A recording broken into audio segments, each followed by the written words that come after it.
अस्सलाम वालेकुम। मेरा नाम इमरान है।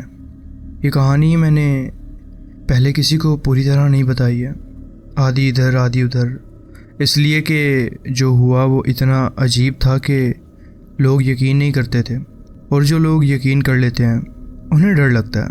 दोनों केसेस में बात ख़त्म हो जाती है। आज पूरी बात करता हूँ जो हुआ और जो देखा। 2019 की बात है। मैं गुजरांवाला में रहता था अपने घर में बीवी के साथ। 2 बच्चे हैं, बड़ा फवाद 7 साल का, छोटी हीरा 5 साल की। नॉर्मल ज़िंदगी थी, कोई मसला नहीं था, कोई अजीब बात नहीं थी। एक दोस्त था मेरा, वकास, बचपन का यार। एक ही मोहल्ले में पले बड़े थे साथ। वकास थोड़ा अलग था, मतलब उसकी दिलचस्पी इन चीज़ों में ज़्यादा थी जो नॉर्मल लोग अवॉइड करते हैं। काला जादू, काला इल्म, कब्रिस्तान की रिचुअल्स, ये सब उसकी हॉबी थी। मैं हमेशा कहता था यार ये सब बकवास है, कुछ नहीं होता। वो कहता था तू नहीं जानता, मुझे करने दे। उस साल नवंबर में वकास ने कहा यार मेरे साथ चलना है, एक काम है। मैंने पूछा क्या काम है? उसने कहा कब्रिस्तान में जाना है, रात को कुछ करना है वहाँ। मैंने कहा बिल्कुल नहीं, मैं नहीं जा रहा। उसने कहा यार साथ रहना है तूने, बस कुछ नहीं करना तूने, जो करना है मैंने करना है। मैंने कहा क्यों वहाँ जाना है तूने? उसने कहा एक चीज़ सीखना चाहता हूँ मैं, एक पुरानी रिचुअल है, करना चाहता हूँ। मैंने मना किया। उसने कहा यार 10 साल की दोस्ती है, एक बार साथ चल, कुछ नहीं होगा। गलती यहाँ हुई, मैं उसके साथ चल दिया। रात के 11 बजे हम कब्रिस्तान के बाहर थे, शहर से थोड़ा बाहर। पुराना कब्रिस्तान काफ़ी बड़ा, दरवाज़ा बंद था लेकिन साइड में एक जगह थी जहाँ से अंदर जाना मुश्किल नहीं था। हम अंदर गए। वकास के हाथ में एक बैग था, अंदर से उसने कुछ चीज़ें निकाली, मोमबत्ती, काला धागा, कुछ और जो मैंने ठीक से नहीं देखा। एक पुरानी कब्र के पास गए हम, अंदर एक कोने में, और वहाँ ये चीज़ें रखने लगा वो। मैं दूर खड़ा रहा, देखा लेकिन करीब नहीं गया मैं। वकास कुछ पढ़ रहा था धीमी आवाज़ में, मैं नहीं समझ सका वो क्या पढ़ रहा है। 15 मिनट यही हुआ, फिर वकास उठा, चीज़ें समेटी और मुझे कहा चलो। हम निकल गए और घर गए। वकास ने कहा शुक्रिया यार साथ आने के लिए। मैंने कहा क्या किया है तूने? उसने कहा एक चीज़ सीखनी थी, सीख ली। मैंने कहा कौन सी चीज़? उसने कहा बाद में बताता हूँ मैं तुझे। उसने कभी नहीं बताया फ़िलहाल मुझे, और मैंने दोबारा नहीं पूछा उससे। अगली सुबह उठा मैं, बिल्कुल नॉर्मल। नादिया चाय बना रही थी, बच्चे सो रहे थे, सब रूटीन वाइज। मैंने उस रात को जहन से निकाल दिया था, सोचा कुछ नहीं था, वकास पागल है छोड़ो। दूसरे दिन भी नॉर्मल। तीसरे दिन हीरा ने कुछ कहा। हीरा 5 साल की थी। वो वक्त जब बच्चे अजीब बातें करते हैं, इमेजिनेशन होती है, लोगों को समझ नहीं आता कि सच है या ख्याली। उसने नादिया से कहा अम्मी वो अंकल कौन है जो रात को आते हैं? नादिया ने पूछा कौन से अंकल? हीरा ने कहा जो मेरे कमरे में आते हैं, काले कपड़े पहने होते हैं उन्होंने, मुझे देख के चले जाते हैं। नादिया ने मुझे बताया। मैंने कहा बच्ची है, ख्वाब होगा। नादिया ने कहा हाँ ख्वाब ही होगा, और इससे हमारी ये बात ख़त्म हो गई। लेकिन अंदर कुछ था जो हिल गया था मेरे। काले कपड़े, रात को आना, सिर्फ हीरा के कमरे में। चौथी रात को मैं खुद जाग गया, रात के करीब 2 बजे। कोई वजह नहीं थी, बस आंखें खुल गईं। मैं लेटा रहा, छत देखता रहा। फिर घर में कुछ गिरा, क्लियरली ज़ोर से, नीचे से, बैठक में, जैसे कोई भारी चीज़ ज़मीन पे आ गई हो। मैं उठा, नीचे गया, बैठक की लाइट जलाई, सब कुछ अपनी जगह पे था। कोई चीज़ नहीं गिरी थी, कोई चीज़ जगह से हटाई नहीं गई थी। मैंने पूरा कमरा देखा, सोफ़ा, टेबल, टीवी, सब जगह पे, कुछ नहीं था। वापस ऊपर आया और लेट गया। 10 मिनट बाद फिर कुछ गिरा, वही आवाज़, वही जगह, बैठक से। मैं फिर गया, फिर कुछ नहीं था। 3 बार हुआ ये। 3 बार नीचे गया, 3 बार कुछ नहीं मिला मुझे। चौथी बार मैं नीचे नहीं गया, लेटा रहा, आंखें खोली रखी, अंधेरा देखता रहा बस। आवाज़ फिर आई, लेकिन इस बार बैठक से नहीं, सीधा मेरे कमरे में, जैसे कमरे में कोई चीज़ ज़मीन पे आ गई हो। मैंने टॉर्च मारी, कुछ नहीं था वहाँ पर। कमरा वैसे का वैसे ही था, लेकिन कमरे में वो फील थी, वो फीलिंग जो तब होती है जब तुम अकेले नहीं होते कमरे में। 5वें दिन नादिया ने कहा, इमरान घर में कुछ अजीब हो रहा है। मैंने पूछा क्या? उसने कहा, रात को मुझे लगता है कि कोई है, आवाज़ें आती हैं और एक चीज़ और, रात को जब उठती हूँ हीरा का कमरा बंद होता है लेकिन दरवाजे के नीचे से रोशनी आती है जैसे अंदर लाइट ऑन हो, लेकिन जब जाके देखती हूँ अंदर अंधेरा होता है, लाइट बंद होती है। मैंने कहा इलेक्ट्रिकल इशू होगा। उसने मुझे कुछ अजीब तरीके से देखा, जैसे कि तुम जानते हो कि कुछ हो रहा है हमारे घर में लेकिन तुम बता नहीं रहे। मैंने उस रात वकास को कॉल की, सीधा पूछा, यार उस रात कब्रिस्तान में क्या किया था तुमने? वो थोड़ा चुप रहा, फिर कहा क्यों? मैंने बताया, हीरा की बात, गिरने की आवाज़ें, नादिया के वो दरवाजे वाला वाक़या। लंबा साइलेंस हुआ इस कन्वर्सेशन के दरमियान। फिर वकास ने कहा, यार इमरान, जो मैंने किया था वो सिर्फ मैंने किया था, तुझे इन्वॉल्व नहीं करना चाहता था, तू सिर्फ साथ था मेरे। मैंने कहा मतलब? उसने कहा, मतलब जो चीज़ मैंने बुलाई थी वहाँ, वो सिर्फ मुझे फॉलो करनी चाहिए थी, तुझे नहीं। तू साथ था इसलिए शायद। ये कह के वो रुक गया। मैंने कहा शायद क्या? उसने कहा, इमरान यार घर पे सूरह बकरा लगा अभी पूरी रात, और हीरा को अपने कमरे में मत सोने दे आज रात, कॉल ख़त्म कर दी। मैंने नादिया को कुछ नहीं बताया उस रात, सिर्फ कहा कि हीरा आज हमारे साथ सोएगी। नादिया ने पूछा क्यों? मैंने कहा बस जी चाहता है आज साथ सोए। नादिया ने कुछ नहीं कहा, हीरा को ले आई कमरे में और वो कमरा अकेला छोड़ दिया हीरा वाला। रात को सूरह बकरा लगाई फ़ोन पे धीमी आवाज़ में पूरी रात। रात के 1 बजे हीरा की नींद खुली, उसने आंखें खोली, सीधा छत देखी, फिर मुझे देखा और कुछ नहीं बोली, बस मुझे देखती रही। मैंने कहा क्या हुआ बेटा? उसने कहा अब्बू वो अंकल बाहर खड़े हैं, दरवाजे के बाहर। मैंने कमरे का दरवाज़ा देखा, बंद था। नादिया सो रही थी, मैं हीरा के हाथ पकड़े बैठा था और कहा कोई नहीं है बेटा, सो जाओ। उसने कहा अब्बू वो अंदर आना चाहते हैं लेकिन नहीं आ पा रहे, और सो गई बिल्कुल एकदम से, जैसे नींद ने खींच लिया उसे। मैं वहाँ बैठा रहा, हाथ में उसका हाथ, दरवाजे को देखता रहा। दरवाज़ा बंद रहा पूरी रात, कोई आवाज़ नहीं आई, कोई चीज़ नहीं गिरी। सुबह उठा, हीरा नॉर्मल थी, खेल रही थी, खा रही थी, कोई बात नहीं की उसने रात वाली। बच्चे ऐसा करते हैं, रात को कुछ कहते हैं, सुबह भूल जाते हैं, लेकिन मैं नहीं भूल सकता। वो अंकल बाहर खड़े हैं, अंदर आना चाहते हैं लेकिन आ नहीं पा रहे। ये अल्फाज एक 5 साल की बच्ची के मुंह से निकले थे और वो सो गई थी जैसे कुछ हुआ ही ना हो। मैंने वकास को सुबह सीधा घर बुलाया, कहा अभी आ, ज़रूरी बात है, फ़ोन पे नहीं होगी। वो आया, अंदर आया, बैठा, चाय रखी मैंने सामने, कुछ नहीं पिया उसने। मैंने कहा पूरा बता जो उस रात किया, क्यों किया, क्या हुआ, पूरा वो सारा वाक़या बता मुझे।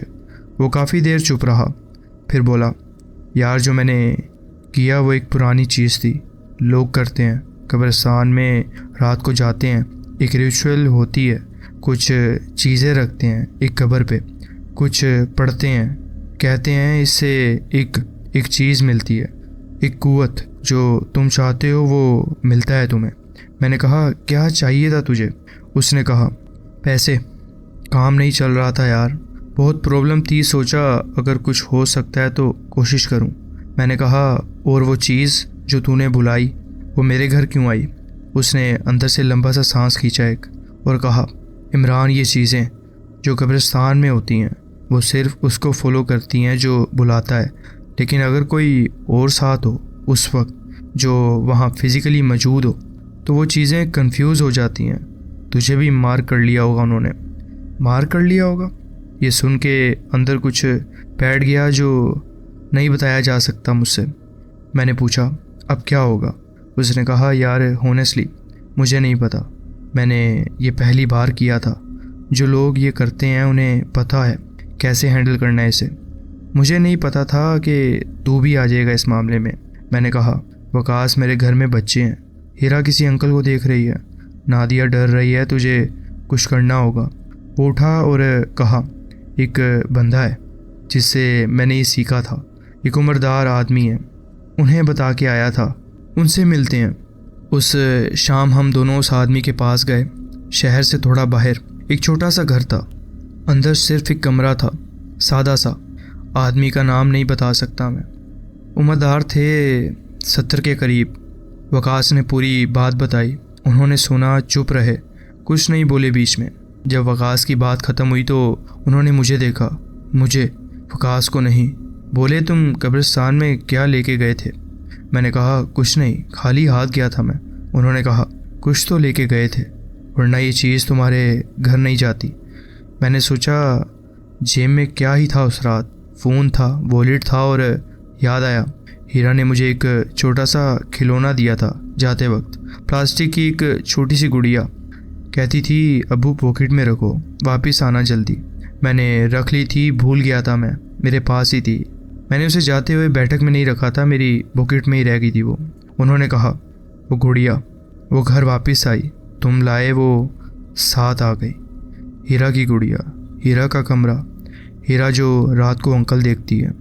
उन्होंने कुछ दिया, एक कागज़ था, कुछ लिखा हुआ था उस पर। कुछ चीज़ें थीं, काला नमक, एक काला धागा और कुछ और भी था। कहा, ये घर के चारों कोनों में रखना, फिर ये कागज़ हीरा के कमरे के दरवाजे पे लगाना, और 3 रात तक घर में आयतल कुर्सी पूरी रात लगाना, बंद नहीं होनी चाहिए। फिर उन्होंने मुझे सीधा देखा और वो बंदा वकास की तरफ इशारा किया। ये दोबारा नहीं होना चाहिए, और तुम दोबारा कभी कब्रिस्तान रात में मत जाना, कभी नहीं। हम निकले, गाड़ी में बैठे। वकास ने कुछ नहीं कहा, मैंने भी कुछ नहीं कहा। घर आए, नादिया को कहा कि ये चीज़ें रखनी हैं घर में। उसने पूछा क्यों? मैंने कहा, बाद में बताता हूँ, पहले ये करो। नादिया ने मुझे देखा, कुछ समझ गई और कुछ नहीं बोला उसने। चारों कोनों में वो चीज़ें रखी हमने। हीरा के दरवाजे पे कागज़ लगाया, फ़ोन पे आयतल कुर्सी लगाई। पूरी रात हीरा सो गई अपने कमरे में, नादिया सो गई, मैं जागता रहा। रात के 12 बजे कुछ नहीं, 1 बजे कुछ नहीं, लेकिन 1:30 पे घर में वो फील आई, वो फीलिंग, वो बोझ जो पहले हफ्ते से था, वो आया वापस। कमरा भारी हुआ, सांस थोड़ी मुश्किल लगी। कान में एक धीमी सी फ्रिक्वेंसी आई, जैसे कोई है, लेकिन कुछ गिरा नहीं उस वक्त। कोई आवाज़ नहीं आई, कोई दरवाज़ा नहीं खुला। 2 बजे हीरा की आवाज़ आई, रोने की नहीं, बोलने की। उसने कहा, अब्बू। एक बार फिर खामोशी। मैं भागा, कमरे में गया। हीरा सो रही थी, आंखें बंद, नॉर्मल नींद, सांस रेगुलर, कुछ नहीं था। मैं वहाँ खड़ा रहा, उसे देखता रहा। फिर बिल्कुल धीमी आवाज़ में, नींद में, हीरा ने कहा, अब्बू, और कुछ नहीं कहा उसने। दूसरी रात आयतल कुर्सी लगाई, फिर पूरी रात कोई फील नहीं आई, कोई आवाज़ नहीं आई, कोई चीज़ नहीं गिरी। हीरा ने कुछ नहीं कहा इस वक्त। तीसरी रात बिल्कुल नॉर्मल। सुबह उठे, घर नॉर्मल था। वो बोझ जो पहले दिन से था, जो अंदर रहता था, वो नहीं था अब, जैसे हवा साफ़ हो गई हो घर की। 1 हफ्ते बाद मैंने वकास से पूछा, तुझे जो चाहिए था, पैसा, काम मिला? वो कुछ देर चुप रहा, फिर बोला, नहीं, कुछ नहीं मिला मुझे। उल्टा जो था मेरे पास, कुछ और मसले आ गए, काम और ख़राब हो गया। मैंने कहा, तो क्या मिला तुझे फिर? उसने कहा, सीख मिली। ये रास्ते सीधे नहीं होते। जो चीज़ें वहाँ आती हैं वो कुछ नहीं देती, सिर्फ लेती हैं। मैंने कुछ नहीं कहा उसे, क्या कहता मैं। हीरा को आज वो रात याद नहीं। वो 5 साल की थी जब, अब बड़ी हो गई है। कभी जिक्र नहीं किया अंकल का, कभी कुछ बोली नहीं। बच्चे भूल जाते हैं अक्सर। नादिया जो कि पूरा जानती है इस वाक़ये को, मैंने बाद में बताया था उसे कि उसमें क्या था कागज़ों में। उसने सुना, चुप रही, फिर सिर्फ इतना बोला, दोबारा कभी वकास के साथ रात को मत जाना कहीं भी। मैंने कहा, ठीक है। वकास से दोस्ती अभी भी है, लेकिन वो चीज़ें अब नहीं करता। उसने खुद छोड़ दी। कहा, यार कुछ नहीं मिलता है इसमें, सिर्फ मुसीबतें मिली हैं अभी तक। लेकिन एक चीज़ है जो अभी तक है, हीरा का वो छोटा सा खिलौना, वो गुड़िया जो मैं कब्रिस्तान ले गया था। वो नादिया ने फिकवा दी थी, कूड़े में डाल दी थी। गाड़ी आई और ले गई थी। लेकिन कुछ दिन बाद हीरा ने पूछा, अम्मी मेरी गुड़िया कहाँ है? नादिया ने कहा, खो गई है। हीरा ने कहा, वो तो अब्बू की पॉकेट में थी। मैंने कहा, हाँ बेटा। हीरा ने कहा, कोई बात नहीं अब्बू, वो अंकल ले गए हैं खैर, अब घर में ऐसे वाक़यात नहीं होते। वो कब्रिस्तान आज भी वहाँ है और मैं तब से रात को कब्रिस्तान के करीब से गुज़रने भी गुरेज करता हूँ, या तो गुज़रता ही नहीं हूँ रात में। खैर, ये था मेरा एक वाक़या जो मैं आपके साथ शेयर करना चाहता था। जी बहुत बहुत शुक्रिया, आपने अपनी कहानी हमारे साथ शेयर की। बढ़ते हैं अपनी नेक्स्ट स्टोरी की तरफ।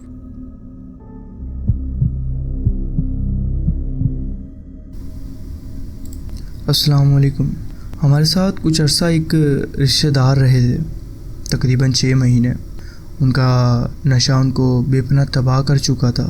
वक्त के साथ उनका बर्ताव पुरतशद्दुद होता गया। आखिरकार हमें मजबूरन उन्हें घर से निकालना पड़ा। उसके बाद फिर कभी वो नज़र नहीं आए। लेकिन उनकी वफ़ात के बाद हमारे ख़ानदान के 3 और अफराद भी एक एक करके चले गए। गम ने हमारे घर की दीवारों में जगह बना ली हो, जैसे हवा भारी और दबाव वाली महसूस होने लगी। सब कुछ अजीब लगने लगा। पिछले चंद महीने से अजीबो-गरीब चीज़ें होने लगी हैं। मेरे वालिद ने सालों पहले हमारे कमरे का एक पंखा लगाया था। पहले कभी कभी खुद ब खुद चल पड़ता था, लेकिन उनकी वफ़ात के बाद तो ये रोज़ का मामूल बन गया, वो भी पूरी रफ्तार से। कभी कभी टीवी के साथ साथ एक ही वक्त में चलता। पहले लगा कि कोई वायरिंग का मसला है, लेकिन फिर कुछ अजीब देखा। मेरे वालिद ने रिमोट के पीछे एक छोटी सी पेस्ट टाइप से चिपका रखी थी ताकि बैटरी का ढक्कन ना खुले। मैंने रिमोट टेबल पर रखा और पीठ घुमाई तो अचानक क्लिक की आवाज़ के साथ टीवी और पंखा दोनों चालू हो गए। कभी कभी मुझे टीवी बंद करना पड़ता, कई बार, तब जाके वो प्रॉपर तरीके से बंद रहता। फिर एक दिन मेरी वालिदा ने केबल ख़त्म करवा दी और रिमोट वापस प्रोवाइडर को दे दिया। उसके बाद टीवी ने कभी खुद ब खुद ऑन नहीं होने की कोशिश की, मगर पंखा अब भी रोज़ चलता था। और ऐसा नहीं था कि कोई वायरिंग का मसला हो, जैसा कि मैंने आपको पहले भी बताया। घर में और भी चीज़ें कुछ अजीब होने लगीं। जो सामान हम जहाँ रखते थे वो उधर की बजाय कहीं और से मिलने लगा। अचानक बर्तन गिर जाते। हमारे ड्राइंग रूम के एक कोने में चाइना कैबिनेट के ऊपर वाले फल की कुछ तस्वीरें रखी गई हैं, मगर वो तस्वीरें कभी सीधी नहीं रहती, एक एक कर गिर जाती थी। कभी सीधा मुंह के बल, कभी फर्श पर फिसलती हुई। एक दफ़ा मेरे वालिद और वालिदा की शादी की तस्वीर का फ्रेम ज़मीन पर ऐसे गिरा कि कांच टूट गया और तस्वीर भी ख़राब हो गई।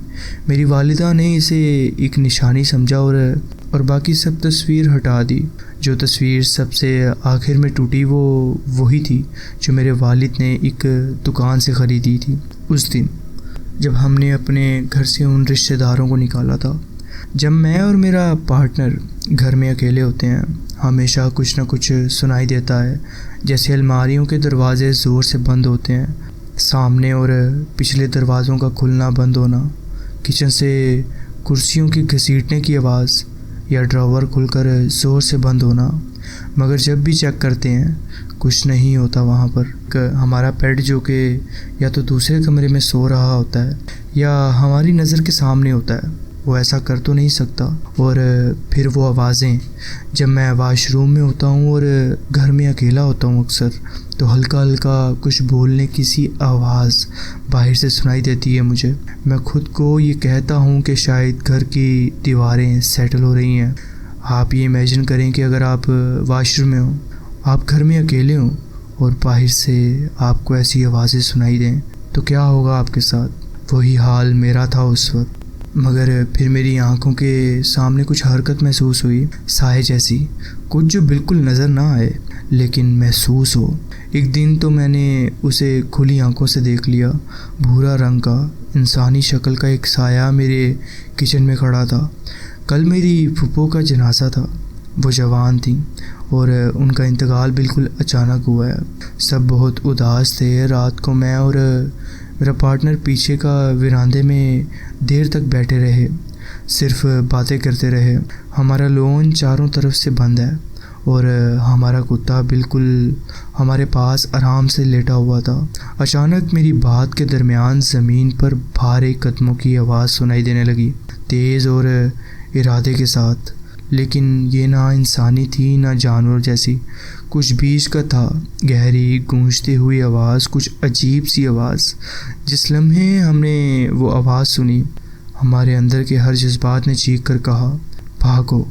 हम भागकर अंदर गए और दरवाज़ा ज़ोर से बंद कर दिया। मेरा दिल तेज़ धड़क रहा था, गर्दन के रोने खड़े हो गए थे। 10 मिनट बाद मैंने हिम्मत की और लॉन चेक किया। वहाँ कुछ भी नहीं था, ना कोई फूल टूटा हुआ था, ना कोई हरकत की निशानी थी। अगर कोई चोर भी था तो हमारा कुत्ता जो हमारे साथ था ज़रूर रिएक्ट करता। वो भौंकता, भागता, कुछ ना कुछ तो करता, मगर उसने कुछ भी नहीं किया। बाद में जब हमें ये सब कुछ अम्मी को बताया तो उन्होंने सिर्फ सर हिला के कहा, हाँ मैं भी सुन चुकी हूँ। हमारे पास कोई वजाहत नहीं है और शायद हम चाहते भी नहीं हैं कोई वजाहत। ये था मेरा एक वाक़या जो मैं आपके साथ शेयर करना चाहता था। जी बहुत बहुत शुक्रिया, आपने अपनी कहानी हमारे साथ शेयर की। तो जी फ्रेंड्स, ये थी आज की स्टोरीज़। आप कमेंट्स में ज़रूर बताएं कि आपको ये स्टोरीज़ कैसी लगी। अगर आपको ये स्टोरीज़ अच्छी लगी हो तो वीडियो को ज़रूर लाइक कीजिए और चैनल को ज़रूर सब्सक्राइब कीजिए और बेल आइकन को ज़रूर प्रेस कर लीजिए ताकि आगे आने वाली कहानियाँ वीडियोज़ आपसे मिस ना हो। अपना ख्याल रखें और मिलते हैं नेक्स्ट वीडियो में। अल्लाह हाफिज़।